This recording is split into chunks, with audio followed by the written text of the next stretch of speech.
ओम शांति।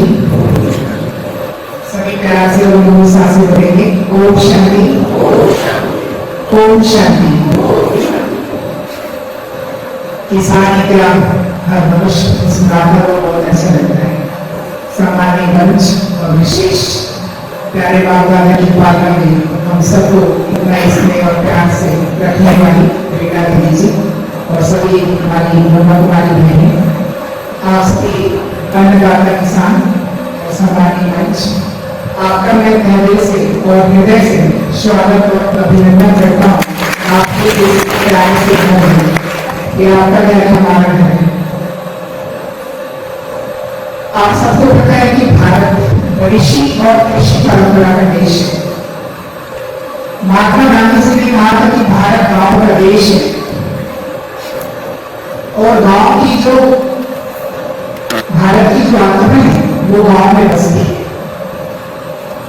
और उन्होंने ये भी कहा था भारत का हृदय तो गांव है और गांव की जो आत्मा है वो किसान है। अर्थात भारत की जो आत्मा है वो किसान है। क्यों? क्योंकि भारत कृषि प्रधान देश है। आज 70% आबादी कृषि पर निर्भर है। और आपको पता है भारत पहले सोने का चिड़िया कहलाता था। एक समय जब हमारी सबसे उत्तम कृषि पद्धति होती थी, पहले हम कहते थे कि उत्तम कृषि मध्यम व्यापार और कनिष्ठ नौकरी। उस समय ये कहा जाता था कि कृषि सबसे उत्तम है, श्रेष्ठ कार्य करता और कृषि सबसे ऊंचा कार्य माना जाता था और तभी भारत सोने की चिड़िया कहलाता था। हम इतने संपन्न थे, इतने भरपूर थे कि विदेशों की नजर हम पर पड़ी और विदेशों से लोग हमें लूटने के लिए आए। आज चरखा उल्टा हो गया है। आज आपको पता है सबसे ऊंचा पायदान पर क्या है? सबसे ऊंचे पायदान पर चला गया सेवा, अर्थात नौकरी जिसको कहते हैं। व्यापार वही का वही बना है, लेकिन हमारी जो कृषि सबसे उत्तम पायदान पर थी वो सबसे नीचे आ गया। तो आज हमें ये सोचने का विषय है कि कृषि जो सबसे उत्तम पायदान पर थी और जब सबसे उत्तम पायदान पर थी तभी भारत सोने की चिड़िया कहलाता था, सर्वगुण संपन्न था, सर्व खजानों से भरपूर था, लेकिन आज सबसे नीचे चला गया। तो हमें फिर से एक ठोस कदम उठाना पड़ेगा। तो वो कदम क्या है? देखिए, जब हमें कुछ न कुछ प्राप्त करना होता है या कुछ अपने जीवन में परिवर्तन करना होता है तो हम क्रांति का सहारा लेते हैं। आप सबको पता था कि भारत देश जब गुलाम था, हमें जब आजादी चाहिए थी तो हमने क्रांति का सहारा लिया था। जब हमें आजादी मिली और जब हम उद्योग के क्षेत्र में आगे बढ़ना चाहते थे तो हमने औद्योगिक क्रांति का सहारा लिया। जब हमें अन्न की जरूरत थी तो हमने हरित क्रांति का सहारा लिया। जब हम दुग्ध अर्थात दूध उत्पादन में नीचे जा रहे थे तो हमने श्वेत क्रांति का सहारा लिया। अब आज फिर से हमें कृषि को सबसे उत्तम पायदान पर लेके जाना है। हमें आध्यात्मिक कृषि पद्धति की आवश्यकता है, एक क्रांति की आवश्यकता है और वो क्रांति है शाश्वत योगी खेती पद्धति को अपनाना। मुझे आपको बता के बहुत हर्ष हो रहा है, बहुत खुशी हो रहा है कि ब्रह्मा कुमारी का कृषि एवं ग्राम विकास विभाग आज पूरे भारत देश में हमारे अन्नदाता किसान को एक ऐसी नूतन कृषि पद्धति सिखा रहा है जिससे हमारी कृषि फिर से उत्तम पायदान पर चली जाएगी। आपको पता है कृषि का व्यवसाय नहीं करें, हम कर्म करें। कृषि का कर्म इतना श्रेष्ठ कर्म है, इतना पुण्य कर्म है कि हमको दुआएं बहुत मिलती कृषि कार्य से। क्यों? क्योंकि आप अन्नदाता किसान कहलाते हैं। जब हम मेहनत करते हैं, जब हम पसीना बहाते हैं तब सभी लोगों की थाली पर अन्न आता है, अनाज आता है। और जब वो ग्रहण करते हैं तो उनके दिल से जो दुआएं निकलती हैं निकलती है वो हमारे अन्नदाताओं तक पहुंचता है। लेकिन आज चिंतन का विषय है कि हमारी कृषि पद्धति क्या हो गई, हम क्या उत्पादन कर रहे हैं, हम खुद क्या खा रहे हैं और दूसरों को हम क्या खिला रहे हैं। क्यों? क्योंकि कहा जाता है कि जैसा खाएंगे अन्न वैसा होगा मन, और जैसे पिएंगे पानी वैसी होगी हमारी वाणी। तो कहते हैं अन्न का मन पर बहुत प्रभाव पड़ता है। तो आप क्या खा रहे हो, क्या खिला रहे हो, वो दुख का विषय है कि आज हमारे किसान भाई जिस प्रकार से हमारी धरती माँ पर, हमारी भूमि पर जिस प्रकार से रासायनिक खाद, रासायनिक कीटनाशकों का प्रयोग कर रहे हैं, और उससे जो इतनी गंभीर बीमारियां जो पैदा हो रही है, चाहे हम बीपी की बात करें, हाई ब्लड प्रेशर की बात करें, या डायबिटीज की बात करें जिसको शुगर कहते हैं, या हाइपरटेंशन की बात करें, या कैंसर जैसी लाइलाज बीमारी है, बहुत ही भयावह है। और आज इस दौर से हम गुजर रहे हैं, भोजन में हम जहर खा रहे हैं और थाली में हम परोस भी रहे हैं, तो उसका हमारे जीवन पर क्या प्रभाव पड़ेगा, ये आपको सोचने की आज आवश्यकता है। और कहते हैं कि जब हम ये सोच लेते हैं और एक श्रेष्ठ संकल्प करते हैं तो हमारे जीवन में परिवर्तन आना शुरू हो जाता है। महात्मा गांधी से महात्मा गांधी पहले नहीं थे, वो मोहनदास करमचंद गांधी एक सामान्य व्यक्ति, लेकिन एक संकल्प आया, उन्होंने सोचा कि मैं इस भारत देश का वासी हूं और मेरा भारत देश गुलाम है, तो मैं क्यों ना एक पहल करूं कि भारत को मैं आजादी दिलाऊं। तो उन्होंने अहिंसा और सत्य का राह अपनाया और उन्होंने देश को आजाद कराया, तभी उसको हम राष्ट्रपिता महात्मा गांधी के नाम से जानते हैं। स्वामी विवेकानंद, कोई स्वामी विवेकानंद बचपन से नहीं बने, बचपन में बालक नरेंद्र था, लेकिन एक संकल्प आया कि मेरा भारत पहले सोने का चिड़िया कहलाता था, पहले विश्व गुरु कहलाता था, और आज स्थिति क्या हो गई, विदेशों में भारत कहीं नहीं दिखता है। तो उन्होंने बीड़ा उठाया, एक संकल्प उठाया कि नहीं, मैं भारत देश को विदेशों में जरूर स्थान दिलाऊंगा। और शिकागो सम्मेलन को आप सभी जानते हैं, और उसी दिन से भारत का जो नींव पड़ा विश्व के अंदर, और वो स्वामी विवेकानंद है। तो ये कौन सी शक्ति थी? तो ये संकल्प की शक्ति थी, और ये हम सभी के पास है, आपके भी पास है, मेरे भी पास है। ऐसा नहीं हम किसान है, भले हम मानसिक रूप से आज बहुत कमजोर हो गए, बहुत कमजोर हो गए, आप अपने आप को तौल कर देखिए, क्या ये रासायनिक कृषि पद्धति हमारी पद्धति है? नहीं, हम पहले भी कृषि करते थे, हमारे पूर्वज भी खेती करते थे, और शुद्ध प्राकृतिक खेती होती थी, और उसी शुद्ध शास्त्रीय प्राकृतिक खेती को ही शास्त्रों की भी खेती करते हैं, बस उसको योग का प्रयोग करते हैं। आपको पता है इस सृष्टि 3 शक्तियों से चलता है, एक है आत्मा जिसको है, दूसरा प्रकृति और तीसरा परमात्मा। तो 3 सत्ता से चलता है, एक है आत्म सत्ता, दूसरा प्रकृति और तीसरा परमात्मा। ये 3 शक्तियों से ही सत्ता चलती है। और मैं आज आपको जो बता रहा हूं, ये ब्रह्मकुमारी जो आपके पास में लेके आया है, शाश्वत योगी खेती पद्धति, ये पूर्ण आध्यात्मिक कृषि विज्ञान है, इसमें विज्ञान जुड़ा हुआ है। हमारे शास्त्रों में भी कहते हैं कि जैसा ब्रह्मा ने सृष्टि की स्थापना संकल्प शक्ति से किया, तो जो शक्ति हमारे विचारों में है, जो संकल्पों में है, आपको पता है हम जो विचार करते हैं, हम जो सोचते हैं, उसका एक घोड़ा बनता है, वायुमंडल बनता है, और वो वायुमंडल में फैलता है हमारी सोच वृत्ति का वाइब्रेशन, जिसको विज्ञान घोड़ा कहता है। तो ब्रह्मा ने भी संकल्प शक्ति से नई सृष्टि का निर्माण किया, इसे वैज्ञानिकों ने भी स्वीकारा है। हमारे भारत के एक वैज्ञानिक व कृषि वैज्ञानिक डॉक्टर जगदीश चंद्र बसु, उन्होंने पौधों के ऊपर प्रयोग किया कि आप जो सोचते हैं या जो विचार करते हैं वो पौधे ग्रहण करते हैं। अमेरिका के वैज्ञानिक फिलिप बर्नस्टीन, उन्होंने कहा, अपने रिसर्च में पाया कि हम जो विचार करते हैं, जो सोचते हैं, जो हम भावनाएं प्रेषित करते हैं, वो बहुत ही कैच करते हैं। तो उन्होंने एक प्रयोग किया, एक झूठ बोलने की मशीन, जिसको हम लॉयड की मशीन कहते हैं, उन्होंने उसका प्रयोग किया, एक है ना, एक पत्थर लिया, पौधा लिया और एक माचिस का तिल्ली जलाया। उन्होंने एक संकल्प किया कि मैं आपको जला दूंगा, वो पौधे को, पत्तियों को। तो जैसे उन्होंने संकल्प किया कि आज मैं आपको जलाने जा रहा हूं, तो वो पौधे एकदम इतना हिले लगे, उनकी आवृत्ति चेंज होने लगी। तो उन्होंने उसका वेट किया, उनको ये समझ में आया कि पौधे हमारी भावनाओं को समझ रहे हैं। उसके बाद उन्होंने फिर संकल्प किया, लेकिन झूठा संकल्प किया कि मैं आपको आज जला रहा हूं, लेकिन वो चाहती है कि जलाना। हाँ, उन्होंने संकल्प किया कि मैं आज आपको जलाने जा रहा हूं।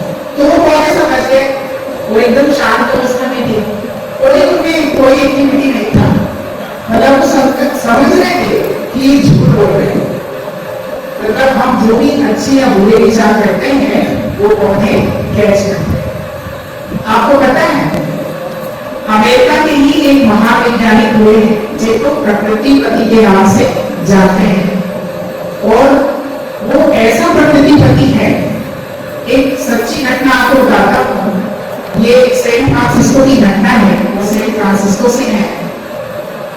और 18 अप्रैल 1906 को एक बहुत भूकंप आया, खतरनाक भूकंप। और जो वैज्ञानिक है, उनका जो घर था उस भूकंप के केवल बिंदु के पास में था। और इतना खतरनाक भूकंप था कि आसपास जितने मंदिर, मस्जिद, घर द्वार जितने थे, बहुत नुकसान हुआ। लेकिन उस वैज्ञानिक के घर का खिड़की का एक झरोखा भी नहीं गिरा। तो आपको पता है, वहां मीडिया में उनके बिल्डर गए, उन्होंने कहा कि क्या बात है, आपका जरा भी नुकसान नहीं हुआ, ऐसा आपने क्या जादू कर दिया? उन्होंने बाइबल पर हाथ रख के कहा कि मैं सच बताता हूं, मैंने कोई जादू नहीं किया है, शायद मैंने प्रकृति से बहुत प्यार किया है, उससे बहुत स्नेह दिया है, उसी का रिटर्न प्रकृति ने मुझे दिया है। तो ये होता है हमारे संकल्प का प्रभाव। तो इसी संकल्प शक्ति हम जब खेती को प्रयोग करते हैं, हम जब श्रेष्ठ संकल्पों के साथ खेती करते हैं, हम जब भौतिक और पराभौतिक ऊर्जा का समावेश अपनी भावनाओं के साथ करते हैं और उस परमात्मा की याद में जो हम खेती करते हैं, वही कहलाता है शाश्वत योगिक खेती। ये भले आपको नया लग रहा होगा और नया लेकिन, और इसी कृषि पद्धति की आज आवश्यकता है। आवश्यकता क्यों है? तो मैं इसको थोड़ा सा खटास डालना चाहता हूँ, आपके समक्ष अपना विचार रखना चाहता हूँ। आज आप देख रहे हैं किसानों की स्थिति अच्छी नहीं है। आज उनकी दशा और दिशा दोनों बिगड़ती जा रही है। क्यों? क्योंकि हम जिस प्रकार से रासायनिक खेती का प्रयोग अपनी खेती पर कर रहे हैं, जिस प्रकार से हम अंधाधुंध रासायनिक खाद और दवाइयों का प्रयोग कर रहे हैं, उससे क्या क्या नुकसान हो रहे हैं? एक तो हमारी धरती का बंजर होते जा रही है, मिट्टी की उपजाऊ शक्ति घटती जा रही है। दूसरा, हमारा लागत दिनों दिन कृषि में बढ़ता जा रहा है। आप सोचिए, मंथन कीजिए, आज से 5 साल पहले आप 1 बोरा यूरिया डालते थे खेती में, आज आप 1 एकड़ की खेती में 2 बोरा यूरिया उपयोग करते हैं। आने वाले 2-4 साल के बाद वो 3 बोरा हो जाएगा और आगे बढ़ते जाएंगे तो 4 बोरा 5 बोरा हो जाएगा। और उत्पादन आपके घटते जा रहे हैं, बढ़ते नहीं जा रहे हैं। पहले उत्पादन मैंने अच्छे था जब शुरू में रासायनिक खेती शुभारंभ हुआ था, हरित क्रांति आई थी, लेकिन आज दिनों दिन क्योंकि हमारी धरती माटी उर्वरक क्षमता घटती जा रही है, तो हमारा उत्पादन घटते जा रहा है। तीसरा सबसे बड़ा जो नुकसान हो रहा है, हमें बहुत गंभीर बीमारियां पैदा कर रहे हैं। वही बीपी, शुगर, हाइपरटेंशन, जिसको कैंसर लास्ट स्टेज में कहते हैं। आपको पता है, पंजाब में एक ऐसा प्रांत है जहां पर हर घर में आपको एक कैंसर का मरीज मिलेगा। जो करनाल से लेकर भाटिंडा तक जो ट्रेन चलती है, जिसको कैंसर ट्रेन कहते हैं, वो कैंसर ट्रेन विशेष गवर्नमेंट चला रही है। क्यों? क्योंकि कि वहां पर इतना रासायनिक खाद दवाई का उपयोग किया गया था। आज वहाँ लाखों एकड़ की बचत हो गई है, वहाँ कुछ भी उत्पादन नहीं हो रहा है। वहाँ जो हम पीने के लिए पानी की जो ले रहे हैं ना, वो विषय का आ रहा है। तो कहीं हम भी इस स्थिति में ना चले जाए, तो ये समय नहीं है, ये समय है परिवर्तन का, ये समय है अपने आप को जगाने का, ये समय है फिर से अपने समान को जागृत कर हम अन्नदाता किसान जो कहलाते हैं, फिर से हमें जगना होगा और इस दृष्टि को, इस संसार को शुद्ध, सात्विक और पौष्टिक अन्न में से हमें देना। तो हमें ये नई पहल करनी पड़ेगी, हमें नया संकल्प करना पड़ेगा। और ये शाश्वत योगी खेती पद्धति बहुत ही सुंदर श्रेष्ठ कृषि पद्धति है, बहुत आसान है, बहुत सरल है और ये हमारी प्राचीन कृषि संस्कृति है। आप भूल गए, बस हम याद दिला रहे हो। जैसे भगवान भी कहता है कि बच्चे तुम ये देव आत्माएं थी और आज तुम भूल गए हो, ऐसे हम भूल गए। तो अब क्या भूल गए आपको पता है? कृषि पहले की होती थी ना, ऐसी कृषि हो रही है। तो पहले कैसी होती थी, थोड़ा सा मैं याद दिलाता हूँ। भारत में जब किसान होता था ना, सूर्य उगने से पहले खेत पर चला जाता था और सूर्य डूबने के बाद आता था। जब खेतों की जुताई होती थी तो सबसे पहले धरती माँ की पूजा करता था किसान और एक संकल्प करता था कि ये धरती माँ, आज हम बीज उगाने जा रहे हैं, आज हम जुताई करने जा रहे हैं। तो उसकी भावना होती थी, यदि आपको थोड़ा बहुत भी कष्ट होगा ना, हमें क्षमा कर दीजिए। और जो बीज डालता है ना किसान, उसको कोठी बोलते हैं ना छत्तीसगढ़ में, है ना, कोठी में रखकर इकट्ठा करके वहां से जब निकालता था ना, तो बीज की ही पूजा करता था और पूजा करकर इतनी श्रेष्ठ भावना से उस बीज को खेती में डालता था कि आप जीवन देने वाले, आप सभी प्राणियों को पेट करते हो तो हे अन्न बातें करते हैं मीठी कि आपसे सबका जीवन चलता है, आपसे हमारा जीवन चलता है, तब वो बुराई करता था। और जो बैल से खेतों से हल से जो जुताई होती थी ना खेतों में, आपको पता है ना, बैलों के गले में वो घुंघरू बांध देते हैं, घंटी जिसको बोलते हैं ना, तो वो घंटी बजता था। उसका बहुत वैज्ञानिक रीजन है एक चीज का, तो इसके लिए थोड़ा समय बहुत चाहिए, मुझे आधा घंटा दिया है, उसमें सारों में आपको स्पष्ट करना है।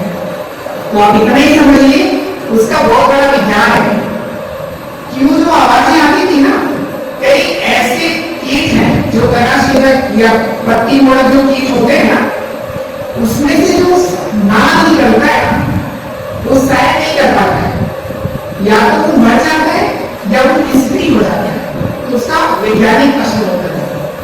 तो पहले का किसान भले उसके पास विज्ञान नहीं था, लेकिन सब कुछ ज्ञान था उसमें। गीता के 15वें अध्याय के 13वें श्लोक में लिखा गया है कि गावा विश्व भूतानि धाराम्याम ओजसा औष्णामि चौषधि शर्वा शोको भूत्वा रसात्मक। अर्थात उसमें कहा गया है कि जो परमात्मा की शक्ति जब इस धरती पर पड़ता है और उसकी ओर से, उसकी किरणों से जो सूक्ष्म जीवों को पोषण मिलता है और जो पौधे ग्रहण करते हैं, उससे पौधे रसात्मक हो जाते हैं, उससे जो फल आते हैं वो पौष्टिक होते हैं, और जो ग्रहण नहीं करता है उसका मन एकदम शांत और स्थिर हो जाता है। तो ये गीता के अंदर भी लिखा हुआ है। छंदोपनिषद में भी शाश्वत योगी खेती का, हमारी प्राचीन कृषि पद्धति का, उसका भी वर्णन है।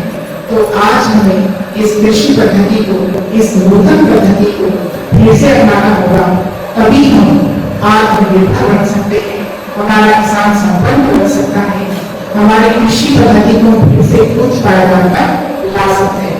तो आप सभी अन्नदाता किसान भाई बहनों से मैं यही निवेदन करना चाहता हूँ कि आज आप अपने से संकल्प कीजिए। और मैं ये नहीं कहता हूँ कि आपके पास 10 एकड़ की भूमि है या 5 एकड़ की भूमि है तो आप पूरे 5 एकड़ या 10 एकड़ में नहीं, एक शुरुआत कीजिए। आप हमारे घर के खाने में कम से कम आप आधे एकड़ से शुरुआत कीजिए, है ना। 50 फीट जमीन है, 25 में जमीन ले सकते हैं, जिसके पास, जिस किसान भाई के पास 10 एकड़ की भूमि है वो 1 एकड़ से शुरुआत कर सकते हैं। और कृषि होता है, जब रासायनिक खेती से नहीं होता था कृषि, तो भी तो हम खेती करते थे और उसकी समय हम संपन्न थी। क्यों कि आपको पता है, क्योंकि उस समय हमारी कृषि पद्धति में लागत 0 था। अब बीज अपने घर पे लेते थे, हम बाजार से बीज लेके नहीं आते थे। किसी प्रकार का हम रासायनिक खाद, यूरिया, डीएपी, पोटाश आदि नहीं डालते थे। हम गोबर गोमूत्र से ही हम खाद लगा लेते थे और उसी से हम दवाई लगा लेते थे और उसी का छिड़काव कर लेते थे। तो हमारी लागत जो थी ना कृषि में वो एकदम 0 था, 0 था। और प्राप्ति हमें बहुत थी। बहुत का मतलब क्या होता है? बहुत का मतलब मैं ये कहना चाह रहा हूँ, आज मुझे अब खेती में चले ठीक है, आप 20 क्विंटल 25 क्विंटल उत्पादन कर रहे हैं धान का, या 30 बोरा 40 बोरा तक भी उत्पादन कर रहे हो, लेकिन आप आकलन कीजिए अपनी लागत का। रह जी ने भी बोला, भाई साहब ने बोला, हमारे कृषि वैज्ञानिक आए थे, उन्होंने बोला कि हमारे कृषि में लागत बहुत अधिक है, यदि आप कैलकुलेशन करेंगे ना तो उससे बचत कुछ भी नहीं है। तो ऐसा हम क्या करें? तो हम फिर से वही हम अपना जैविक खाद बनाना सीख जाए, उसमें हम योग का प्रयोग कर लें। और जब योग का प्रयोग करेंगे ना, वो खाद हम डालेंगे ना, वो दवाई हम खेती पर डालेंगे ना, तो उसका इतना जबरदस्त इफेक्ट होता है, इतना जबरदस्त प्रभाव पड़ता है कि आप इसकी कल्पना नहीं कर सकते। क्यों? अब आपको प्रैक्टिकल बताता हूँ। आपको पता है एक इजराइल के मनोचिकित्सक है यूरी गेलर। यूरी गेलर ने एक मूलिका बीज लिया बहुत सारा और रतीली पर लेकर के संकल्प शक्ति के द्वारा कुछ ही सेकंड के अंदर उन्होंने अंकुरन करके दिखाया। तो जब वैज्ञानिक वो कर सकते हैं, मनोचिकित्सक वो भी तो मानव है, तो हम क्यों नहीं कर सकते? और हमें तो परमात्मा ने इतनी शक्ति दी है, कहते हैं बच्चे तुम जैसा संकल्प करोगे वैसा बीज होता है, जैसा हमारा सोच होता है, जैसा हमारा विचार होता है, वैसा हमारा जीवन होता है। अल्बर्ट आइंस्टाइन का नाम आप सभी ने सुना होगा, वो भी महावैज्ञानिक है जिन्होंने सापेक्षता का सिद्धांत दिया है। उन्होंने भी कहा है कि पौधों की जड़ों में एक ऐसी शक्ति है और इनको जो पोषण प्रदान करती है वास्तव में कोई एक ब्रह्मांड की ऊर्जा है। उन्होंने कहा ब्रह्मांड की ऊर्जा। तो ये ब्रह्मांड की ऊर्जा क्या है? जिसको कॉस्मिक एनर्जी कहते हैं ना। तो हम जो भी सोच करते हैं, जो भी विचार करते हैं, वो उस कॉस्मिक एनर्जी में जाता है और हमको 100 गुना रिटर्न करता है। तो कहने का भाव यही है, उन्होंने ब्रह्मांड की ऊर्जा कह दिया, हम कहते हैं परमात्मा ऊर्जा है, परमात्मा शक्ति है, जो हम आत्मा समझ के श्रेष्ठ संकल्प करते हैं तो हमें कई गुना प्राप्त होता है। और आज चाहे हम पेड़ पौधों की बात करें या हम किसी पशु पक्षी की बात करें या किसी मानव की बात करें, किसी को आप सुधारना चाहते हो तो कैसे सुधारेंगे? क्या आप बना के सुधार सकते हो? नहीं ना। हम कैसे सुधार सकते हो? अपने श्रेष्ठ संकल्प से ही सुधार सकते हैं, हम प्यार से ही सुधार सकते हैं। आप संकल्प कीजिए, तो जैसा हम संकल्प करेंगे ना वैसा ही हमारा जीवन होगा। तो आप प्यार से ही संकल्प करते हैं और प्यार से ही आप किसी व्यक्ति को सुधार सकते हो, किसी जानवर को भी सुधार सकते हो। कहते हैं ना प्रेम से तो पत्थर भी पिघल सकते हैं। तो शाश्वत जैविक खेती पद्धति एक ऐसी उत्तम पद्धति है जिसमें हम श्रेष्ठ संकल्पों के द्वारा हम खेती करते हैं।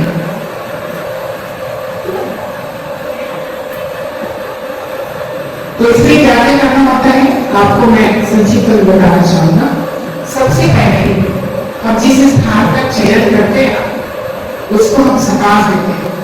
तो वो सकाश कैसे देते हैं अभी दीदी हमको कमेंट्री के माध्यम से बताएंगे कि हम जब अपने आप को आत्मा समझते हैं और उस परमात्मा को याद करते हैं, ये महसूस करते हैं कि परमात्मा ऊर्जा धरती पर पड़ रही है और हम वो किरणें धरती को देते हैं और ये संकल्प करते हैं कि ये जीव राशियां उससे शक्तिशाली बन रही है जो पृथ्वी का भोजन बनाती है। उसके बाद जब हम सबसे पहले अपनी खेती पर बाबा का झंडा लगाते हैं, यहाँ से आपको मिल जाएगा बाबा का झंडा या जो कि आपको चलते पाएगा में काफी सारे का जैसे क्रोस हम करेंगे ना तो उसमें सारी बातें हम बताते हैं, दुनिया बताती है वो जो हम आपको बता रहे हैं। तो एक बाबा का झंडा हम लगाते शिव बाबा, लेकिन झंडे का भी बहुत बड़ा महत्व है। और उसका थोड़ा सा मैं आपको बता देता हूँ क्या क्या महत्व है। उस झंडे में दो कलर होता है, दो रंग होते हैं, एक नीला और एक लाल। तो जैसे हम खेती पर जाते हैं ना और बाबा का झंडा देखते हैं ना तो हमें बड़ी खुशी होती है और सारी परमात्मा की याद आ जाती है। तो देखो जब परमात्मा की याद आती है ना तो एक ऑटोमेटिक एक ऊर्जा बन जाता है, श्रेष्ठ ओरा बन जाता है। दूसरी बात मैं ये बताना चाहता हूँ, उसमें जो कलर है ना रेड और येलो का कलर, आपको पता है कई ऐसे हानिकारक कीट होते हैं जो पीले कलर को बहुत ज्यादा आकर्षित होते हैं। जैसे कृषि वैज्ञानिकों को बताते हैं कि आपकी खेती में आप मिश्रित खेती का प्रयोग करो और वहां पे आप गेंदे का पौधा जरूर लगाइए। क्यों? क्योंकि गेंदे का जो फूल होता है ना उसमें वो कीट जाते हैं हानिकारक और वहीं जाके अपने अंडे दे देते हैं। और हम जो बाबा का झंडा लगाते हैं ना उसमें जो पीला रंग होता है ना उसमें वो कीट जाके चिपक जाता है और वही अंडे दे देता है। अर्थात वहां पे भी अंडे बच्चे नहीं बन पाएंगे और हानिकारक कीटों से हमारी फसल को सुरक्षा हो जाएगी। जो लाल कलर होता है ना उससे बहुत ज्यादा रिफ्लेक्शन होता है, जब सूर्य का प्रकाश पड़ता है ना तो उसमें बहुत ज्यादा रिफ्लेक्शन होता है प्रकाश का।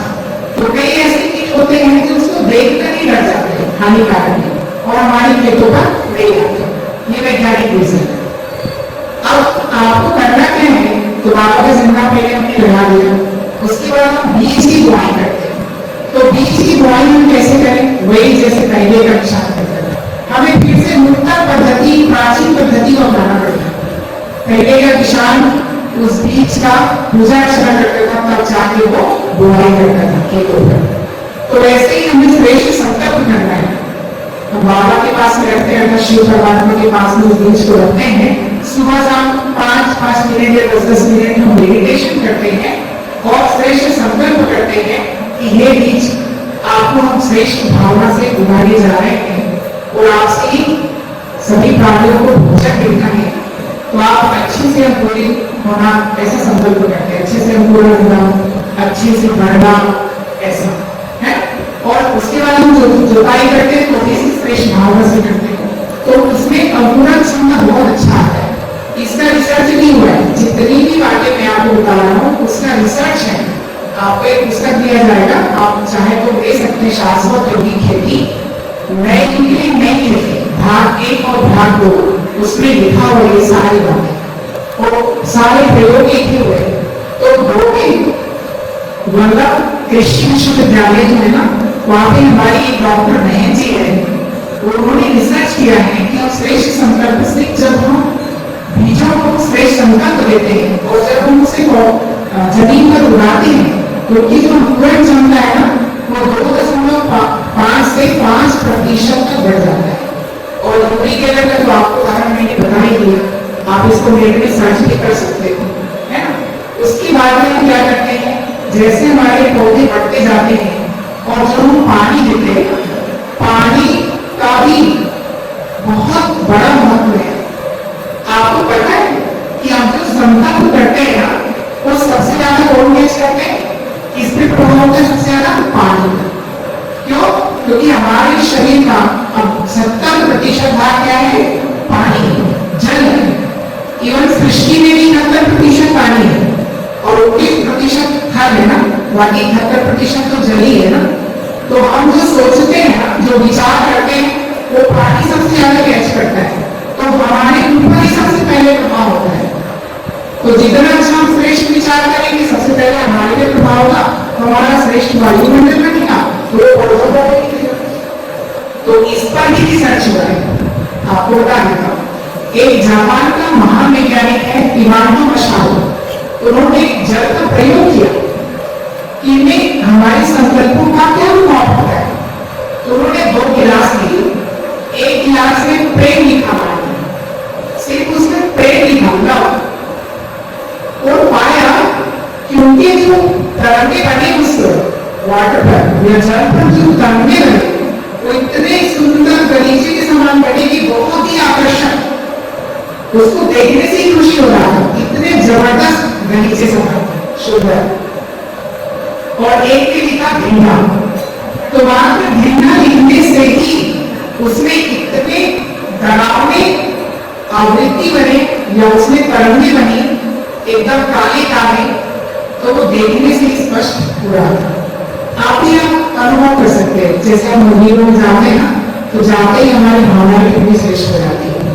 आप किसी ऐसे एकदम शांत शीतल एकदम शुद्धि व्यक्ति से जब हम मिलते हैं ना, तो एकदम हमें अच्छा लगता है उनसे मिलकर, सुखद सुख अनुभव होता है। और आप किसी एकदम जो गलत काम करते हैं, जो हत्या वगैरह करते हैं, जो चोरी डकैती करते हैं ना, उसके पास आप जैसे ही बैठेंगे ना, पता नहीं लक्षण होता है कि नहीं यहाँ बैठना अच्छा नहीं, अर्थात हमारी संकल्पों का इतना प्रभाव पड़ता है। तो आज की जो खेती कर रहे हैं वो कैसे कर रहे हैं? आप जब किसान भाई खेतों पर जाते हैं ना, तो सबसे पहले आप खेत देखने नहीं जाते हैं, क्या देखने जाते हैं? क्या देखने जाते हैं आप बताइए। आप भी किसान हो ना, मैं भी किसान हूँ, मैं भी खेती करता हूँ, है ना, मैं भी खेती करता हूँ। ऐसे ऐसे प्रयोग है आपको बताऊंगा ना, आप सोचेंगे सही नहीं। पुस्तक की छपी है भाग 2 में, आप देख सकते हैं, उसमें हमें अपना अनुभव बताया। तो हम खेती पर जाते हैं तो किसान भाई सबसे पहले क्या देखना है कि मेरे खेत पर कहीं कीट तो नहीं लगा। देखो पहला संकल्प क्या करते हैं, मेरी खेती पर कहीं कीट तो नहीं लगा।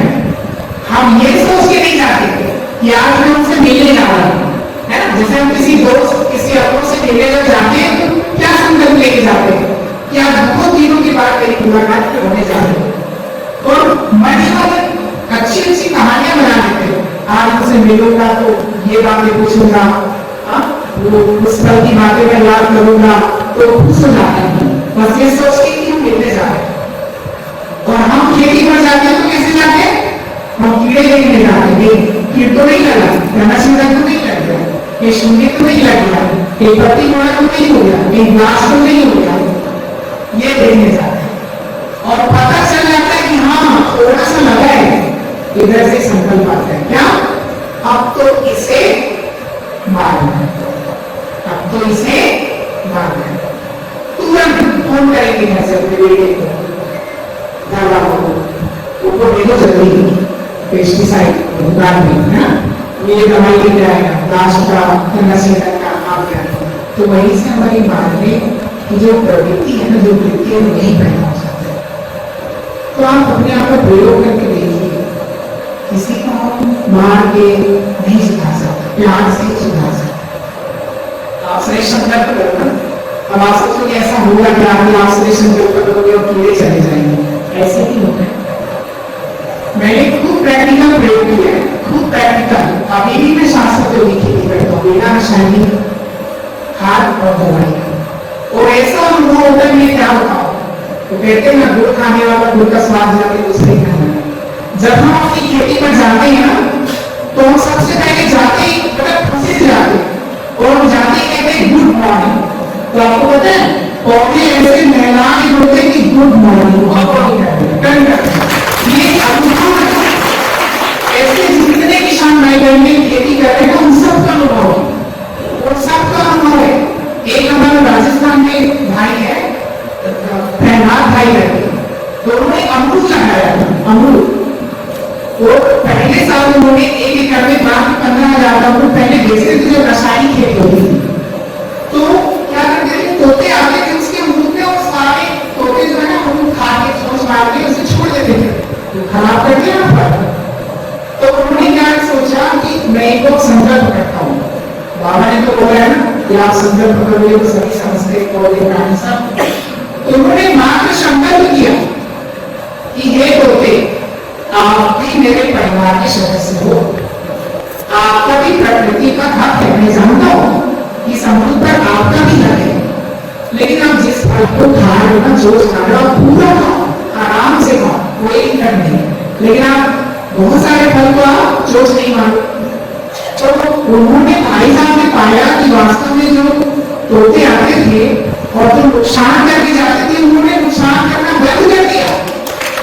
और आप पता है दूसरे साल उसको उत्पादन कितना था, 15,000 से सीधा 1.5 लाख उन्होंने उत्पादन किया है, उनका भी अनुभव छपा है। और तीसरे साल उन्होंने 3 लाख उत्पादन किया 1 एकड़ की अमरूद की खेती से। तो ये होता है अमरूद का प्रयोग। मैं आपको बता रहा हूँ 21, 22, 23, 24, 5 को ओडिशा गए थे, जैसे किसानों का ट्रेनिंग का मास्टर ट्रेनिंग एक्चुअली है, वहाँ बहनों को विशेष ट्रेनिंग देना था, किसानों का भी सभा हुआ, 3 दिन तक लगातार कार्यक्रम हुआ आगे, जिसमें 1100 और 1400 के किसान भाई मेरे डेली आते थे। तो वहां पे एक भाई ने अपना प्रयोग बताया कि बहन जी आप भी शास्त्र योगी खेती करते हैं। तो क्या हुआ, उनका जो खेती है ना नदी के किनारे पर था और अचानक बाढ़ आ गया। जब उनकी फसल बहुत बड़ी बड़ी हो गई थी तो अचानक बाढ़ आ गया।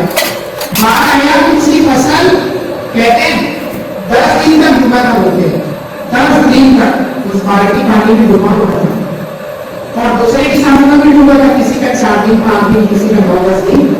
तो उस भाई साहब ने बोला कि जब मेरी फसल पूरी बाढ़ में डूब गई थी ना, तो मैं बस बाबा के पास बैठा और बाबा को यही संकल्प किया कि बाबा आप जाओ, ये खेती आपकी है, आपको संभालना है। और मेरा बच्चा डूब गया है, अब मैं तो ये समझ रहा हूँ आपकी गोदी में है, तो आप जाओ बाबा, फसल अच्छा रहना चाहिए, किसी प्रकार का नुकसान नहीं होना चाहिए। तो दीदी आपको बता रहा हूँ, उस भाई ने अपना प्रयोग बताया, जिनकी फसल 5 दिन की डूबी थी वो फसल पूरा चौपट हो गया।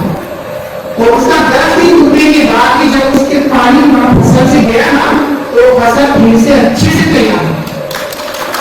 तो ये होगा योग का प्रयोग, क्योंकि परमात्मा शक्ति हमें बहुत बड़ी ऊर्जा देती है और उस शक्ति का प्रभाव पड़ता है। गीता ने लिखा है ना, और कर्म का तो हमारे जीवन में बहुत प्रभाव पड़ता है। जैसा हम कर्म करेंगे वैसा हमको फल मिलेगा।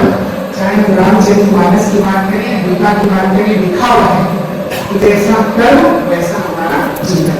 अब अन्य का मन में क्या प्रभाव पड़ता है, इसको बताते हुए और समय का भी ध्यान रखते हुए मैं आपसे यही निवेदन करता हूँ कि आप अपने कर्म पर ध्यान दीजिए। शुद्ध सात्विक अन्न, पौष्टिक अन्न बनाइए, आप खुद भी खाइए, दूसरों को भी खिलाइए, ताकि खाने वालों की गुणा हमें मिले। और जब हम अन्न दाता कहलाते हैं वो बात सचमुच में चरितार्थ हो। और जब हम 0 शून्य लागत की खेती जब हम करेंगे, हमारे पास जो साधन उपलब्ध है, गोबर है, गोमूत्र है, इससे जब हम खेती करेंगे हमारी लागत कम हो जाएगी, हमारे उत्पादन बढ़ते जाएगा। और जब हमारा उत्पादन बढ़ेगा हमारा किसान भाई का आत्मनिर्भर ऑटोमेटिक बढ़ जाएगा। तो हमें ये रासायनिक खेती कुछ होना होगा, क्योंकि हमें जहर नहीं खाना है, हमें जहर खिलाना है। इसका क्या प्रभाव पड़ता है, आपने महाभारत में सुनी होगी, एक दृष्टांत आता है। एक बार भीष्म पितामह जी जा रहे होते हैं और भीष्म पितामह जी की मृत्यु कैसी होती है, सर्दी सैया में लेटे हुए ना, तो उन्होंने कृष्ण जी को पूछा कि हे भगवान, मैं तो बात करना चाहिए, आज तक मैंने किसी को दुख नहीं दिया, किसी को कष्ट नहीं पहुंचाया, न किसी के प्रति जो भावना है, लेकिन इतनी खतरनाक मृत्यु मेरी कैसे हो रही है कि मेरी मृत्यु सर्दी सैया में लेटे हुए तो नहीं। तो उन्होंने याद दिलाया कि ये भीष्म पितामह याद करो, जब आप एक बार घोड़े पर सवार होकर जा रहे थे तो आपके सामने एक सर्प आ गया और उस सर्प को बचाने के लिए आपने अपना तीर निकाला और उसे फेंक दिया बचाने के लिए। लेकिन वो सर्प कहाँ जाके लटका, झाड़ियों में, जहाँ कांटे कांटे वाले झाड़ियों में लटक गया और वही लटके लटके सर्प की मृत्यु हो गई। उसी का परिणाम है कि आपकी मृत्यु ऐसे सर्दी सैया में लेटे हुए बड़ी है। तो ये कर्म का सिद्धांत, इसके आगे समझो जबरदस्त क्या है कि जैसा हम अन्न ग्रहण करते हैं ना, वैसा हमारा विचार होता है, वैसा हमारा जीवन होता है। तो जब लेटे हुए थे तो कृष्ण जी कहते हैं कि हे पांडव या हे अर्जुन, आप जाओ और उसे कुछ ज्ञान की बातें ले, क्योंकि वो बहुत ज्ञानी, बहुत बड़ा ज्ञानी विद्वान है, पंडित है भीष्म पितामह। तो जाते हैं तो भीष्म पितामह ने बहुत सारी ज्ञान की बातें बताते हैं। तो द्रौपदी सुनती रहती है, तो द्रौपदी कहती है, उसके बाद हंसती है कि हे भीष्म पितामह, आप तो बड़े बड़े ज्ञान की बातें कर रहे हो, तो जब मेरा चीखरण हो रहा था तो आपकी ज्ञान की बातें कहाँ गई थी, आप मेरा चीखरण होने से बचा सकते थे ना।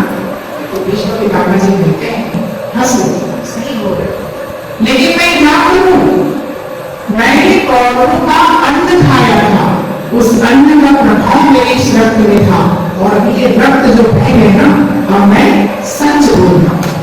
तो ये है तो अन्न का कितना प्रभाव पड़ता है हमारे ऊपर, हमारे शरीर के ऊपर, हमारे विचारों के ऊपर। तो हमें आज से ये संकल्प करना होगा कि हमें शुद्ध, सात्विक और पौष्टिक अन्न लाना है। यदि हमें गंभीर बीमारियों से बचनी है, दूसरों को भी बचाना है, दूसरों की यदि हमें दुआएं लेनी है, हमें कृषि में लागत कम करना है, अपने उत्पादन क्षमता को बढ़ाना है, हमें मिट्टी की उर्वरक क्षमता को बना के रखना है, धरती मां को बंजर होने से बचाना है, तो हमें शाश्वत गोभी खेती को अपनाना है। तो इसी शुभ भावना के साथ और इन्हीं से संकल्पों के साथ और आपसे इसी रीति के साथ मैं यही कहना चाहता हूँ कि आप अपने जीवन में शाश्वत गोभी खेती को जरूर अपनाएं। तभी किसान आत्मनिर्भर बनेगा, तभी किसान समृद्ध बनेगा, तभी भारत स्वर्णिम भारत बनेगा और फिर से सोने का चिड़िया कहलाएगा। जाते जाते इन दो शब्द, जाते जाते दो शब्द, धरती को, बंजर धरती को सोना बनाने वाला, बंजर धरती को सोना बनाने वाला, हाथों में हल और माथे पर पसीना जिसकी पहचान है, वो कोई और नहीं मेरे भारत देश का निशान है।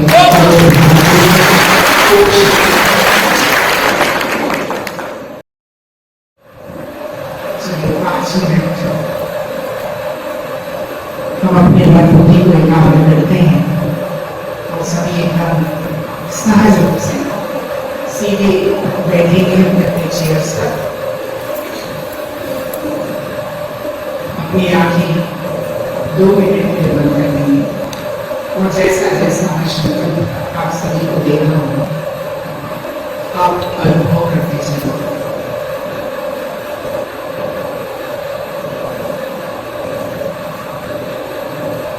सचमुच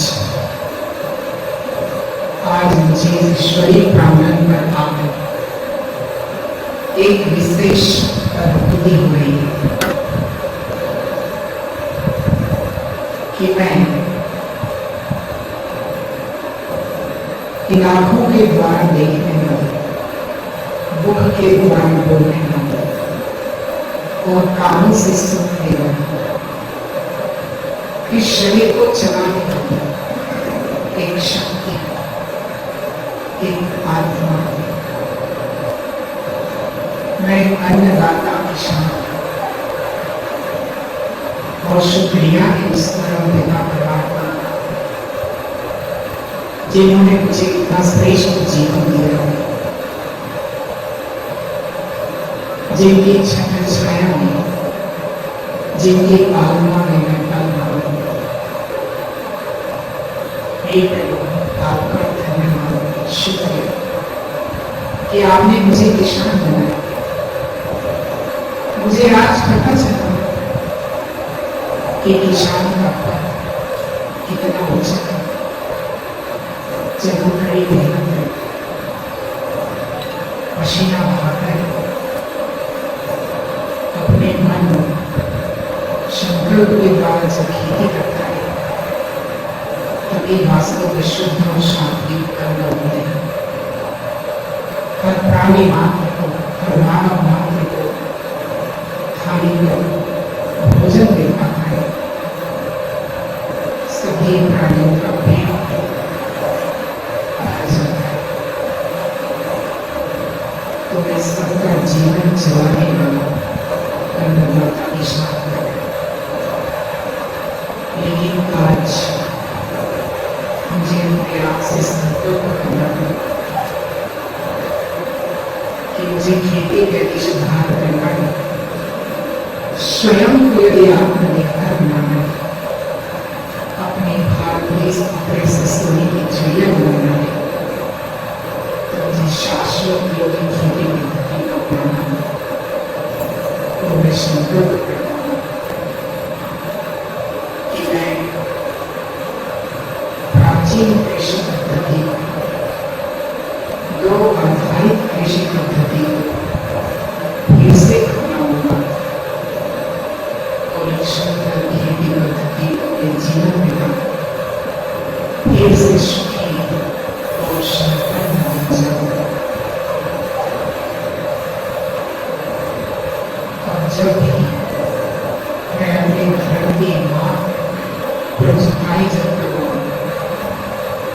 तो इन्हीं श्रेष्ठ भावना के साथ, क्यों? क्योंकि प्रकृति के पांचों तत्वों से ही, उनके सहयोग से ही हमें भोजन मिल पाता है। धरती माँ पर जब हम अन्न उगाते हैं,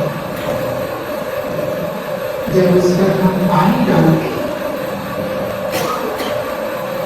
जब वायु और प्रकाश तत्व उसे शक्ति प्रदान करते हैं, उन्हें भोजन प्रदान करते हैं,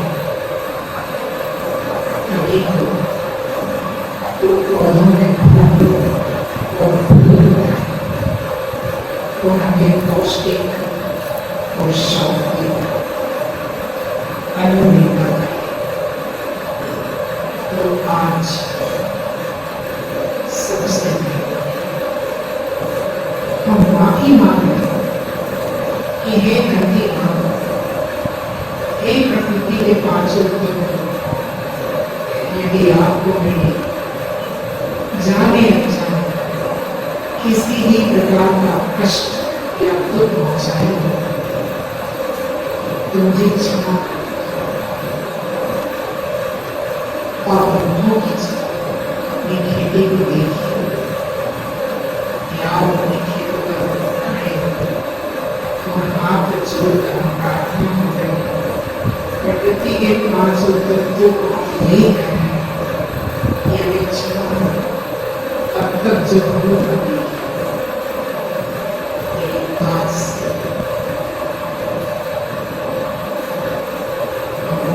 खेती का शुद्ध शांति और शाश्वत की पद्धति से खेती करें।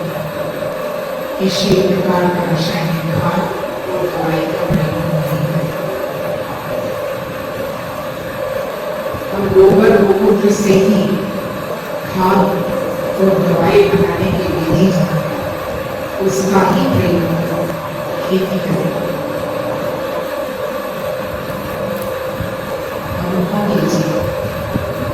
सबसे पहले खेती का माहौल अच्छा करना है, तो हम अपनी खेती की जुताई कर रहे हैं, उसी मजे से परिवार से कि हम उसके बीज की बुआई नहीं करते और बीजों को यही संकल्प दे रहे हैं कि ये बीज आपको अच्छे से अंकुरित होना है, आपको अच्छे से बढ़ना, अपनी उच्च स्थिति को प्राप्त करना है, क्योंकि आपसे ही सभी प्राणियों को पहुंचना है। आप अनुभव कर रहे हैं कुछ दिन के बाद बहुत सुंदर अंकुरण आ रहे हैं। अंकुरित पौधे बढ़ते जा रहे हैं और उसके जड़ तक पानी में डाल रहे हैं और देख रहे हैं हमारी खेती, हमारी फसल लहराने लगी है, चारों ओर हरियाली और एकदम स्वस्थ शुद्ध। और हम रोज जब उसमें करने जाते हैं तो हमें खुशी से बाबा की झंडी होते परमात्मा को याद कर और यही संकल्प करते हैं कि परमात्मा की शक्तिशाली योजना एक पूर्ण मेरी खेती पर जैसे छत्र छाया सभी को एकदम सुरक्षित, किसी प्रकार का कोई नुकसान नहीं करता। और यदि प्रकृति का कोई कीट आ भी गया तो हम व्यर्थ संकल्प करें, हम ये संकल्प ना करें इसे मान नहीं, ये भी हमारे मित्र है, इनका भी जीवन है प्रकृति में, इनका भी हक है। अपनी खुशी से सिर्फ 5% ही 100 में से सिर्फ 5%।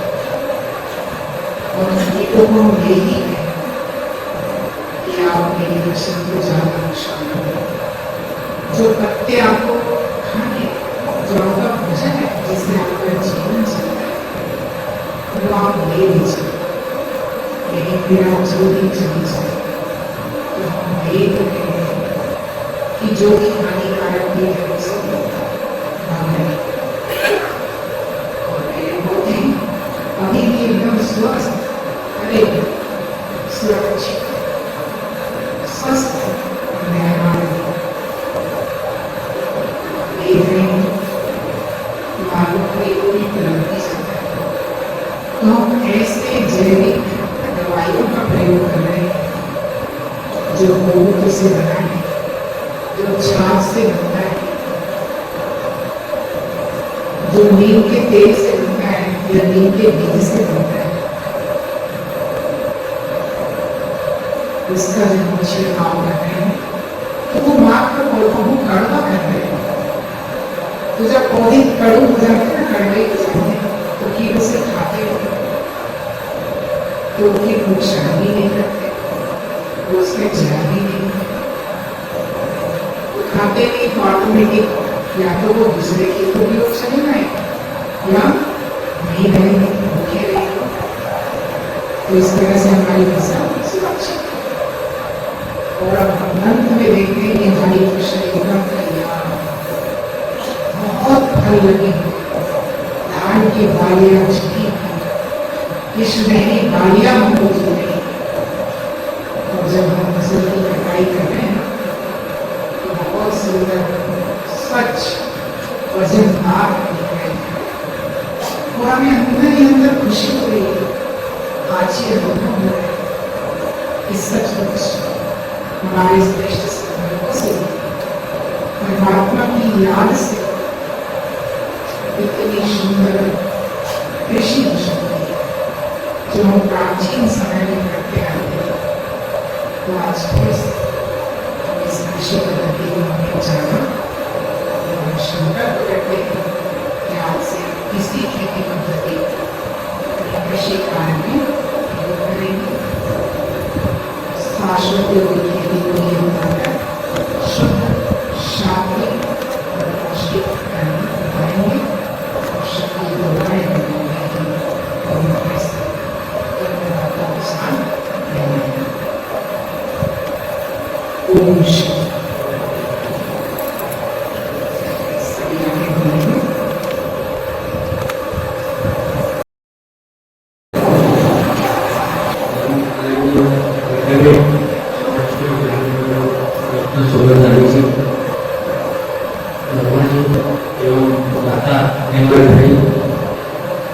सदन में उपस्थित सभी किसान भाई एवं माताओं को प्रणाम करता हूँ। सबसे बड़ी चिंता का जो विषय है वो है केमिकल वाली खेती, जिससे बैठा जो किसान को खुद भी नहीं मिल पाता है। हम जितना केमिकल और दवाइयों का प्रयोग, खाद का प्रयोग कर रहे हैं, वो सबसे पहले तो किसान के घर में पहुँचता है और ये सबसे बड़ा चिंता का विषय है। और हम सबको इसके प्रति जो संभावना दिखती है, जो व्यवहार करने में बढ़िया अनुभव और ज्ञान का संवर्धन किया है, तो सबको हम सबको आत्मसात करना चाहिए। किसान की सबसे बड़ी समस्या पहले जो चर्चा होती थी तो कहते थे कि धान का मूल्य बहुत कम है, लागत भी करते हैं। अभी मेरा 2 सालों से धान का मूल्य 1500 रुपये क्विंटल होता था, वो बढ़ के 2500 रुपये तक हो गया। 1500-1700 रुपये था, उससे 2500 रुपये सरकार ने किया है। इसका फायदा तो बहुत हुआ है किसानों को, लेकिन उसका नुकसान भी साथ साथ हुआ है। मेरे मित्र हैं जो पेस्टिसाइड इंडस्ट्री में काम करता है, खाद की मार्केटिंग करता है। एक बार मैंने चर्चा की, पहले बहुत तनाव में रहते थे 3 साल पहले, अपने उनको टारगेट करते थे कि आपको इस क्षेत्र में इतना सेल आपको किसी भी तरीके से करना है। अभी 6 महीने साल भर पहले मेरे साथ बैठक हुई मुलाकात हुई, तो बड़े अभी कुछ शांति में थे। मतलब जैसे पहले तो बहुत चिंता में रहते थे, अभी बहुत शांति है, तो आजकल फ्री भी रहते हो। तो उनका कहना हुआ कि जो धान का मूल्य 2500 हुआ है तब से मुझको बहुत शांति हो गई। अरे तुमको क्या फायदा हुआ? वो फायदा तो किसानों को हुआ था। 2500 रुपये होने से किसानों ने खाद और दवा का स्प्रे 3 गुना बढ़ा दिया है, और मेरे टारगेट जो है, जो मुझे टारगेट मिलते वो आसानी से मैं घर में बैठे बैठे टारगेट हो जाता है। तो मेरे दिमाग में तुरंत क्लिक हुआ कि सरकार किसान के लिए तो अच्छा कर रही है, लेकिन किसान जो है एक फर्म है और उसका जो रेट बढ़ा है उसका दुरुपयोग हमसे गलत हो रहा है। उसका प्रोडक्शन बढ़ाने के लिए हम अत्यधिक दवाई और फर्टिलाइजर उपयोग कर रहे हैं, जिसका बहुत बड़ा दुष्प्रभाव सबसे पहले हम अपने व्यवहार का है, क्योंकि लोग खेत में लगाते हैं सबसे पहले हम करते हैं। 3 क्षेत्र ऐसे होते जो सिर्फ सेवा के लिए है। सबसे पहला डॉक्टर, दूसरा टीचर और तीसरा कृषि। और इन तीनों क्षेत्रों को व्यवसायिक दृष्टि से दूर करना चाहिए। ये तीनों क्षेत्र जो है सेवा का क्षेत्र है और इसको व्यवसायीकरण से दूर करना चाहिए। तो हम किसानों की सबसे बड़ी जिम्मेदारी है कि हम जो कार्य कर रहे हैं उसके जो दुरुपयोग परिणाम है उसको सबसे पहले हमको ध्यान में रखना चाहिए। उत्पादन की लागत मूल्य निर्धारित हुई है और मालूम है कि 2500 रुपये टोटल हमको मिलना ही मिलना है, तो इसका फायदा लेने के लिए बहुत ज्यादा खाद और दवाई का उपयोग कर रहे हैं तो बहुत ज्यादा नहीं, मेरे समय का तो है बहुत ज्यादा नुकसानदायक है। और इसका बहुत सरल और अच्छा रास्ता निर्माण करके हम सबके सामने रखा है। मैं समझता हूँ सभी किसानों को जैविक खेती अपनानी चाहिए और इसके लिए प्रयास करना चाहिए। और सबसे बड़ी जरूरत होगी जैविक खेती के लिए सहयोग की, क्योंकि मैं खुद भी किसान हूँ। और अगर हम सोचेंगे हम पहली फसल में 6 महीने में साल में इससे एकदम से रिजल्ट आ जाए तो हम कहीं ना कहीं फेल हो जाएंगे और बर्बाद हो जाएंगे। तो सबसे बड़ा जो है सहयोग रखना पड़ेगा हमको, और उसके लिए जितने भी प्रयास हैं वो अच्छे से करेंगे तो निश्चित ही 1 साल 2 साल के अंदर हम उस लक्ष्य को प्राप्त कर लेंगे। और जैविक खेती को अपनाकर हम बहुत ज्यादा खुशहाल और समृद्ध हो सकते हैं, ये मेरा विश्वास है। दूसरी बात मैं कहना चाहूंगा कि जब जैविक खेती करनी का भय करना है तो सबसे बड़ा जो सबसे पहली चीज जो है वो योगिक जीवन शैली की तरफ होना पड़ेगा, भोगी जीवन शैली को छोड़ना पड़ेगा। योगी जीवन शैली और भोगी जीवन शैली में से योगिक जीवन पद्धति को अपनाना पड़ेगा। हम भोगी जीवन पद्धति को अपनाते हुए योगिक खेती नहीं कर सकते। इस सब की इस बात की चिंता सबको करनी चाहिए और ये करने से ही हम जो जैविक खेती करेंगे उसमें सफलता प्राप्त होगी। क्योंकि देवार जी ने बहुत अच्छा उपलब्ध किया है और बहुत अच्छा मार्गदर्शन भी उन्होंने बताया है कि कैसे इस काम को करके हम अपने लक्ष्य को प्राप्त कर सकते हैं। तो बहुत ज्यादा मेरे पास बताने के लिए है, अपनी बातों को ध्यान देता हूँ। धन्यवाद।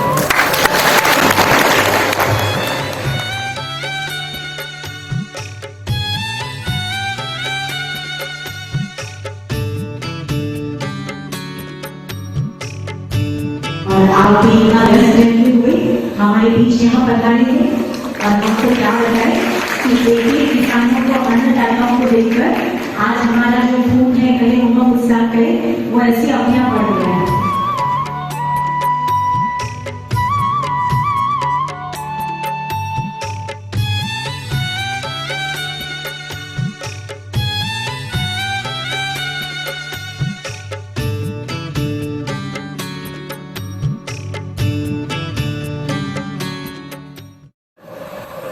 खेती बाड़ी है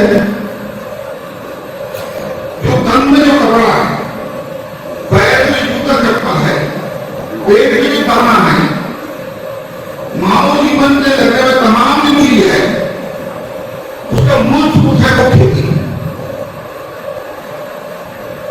खेती से ही हमारा पेट भरता है।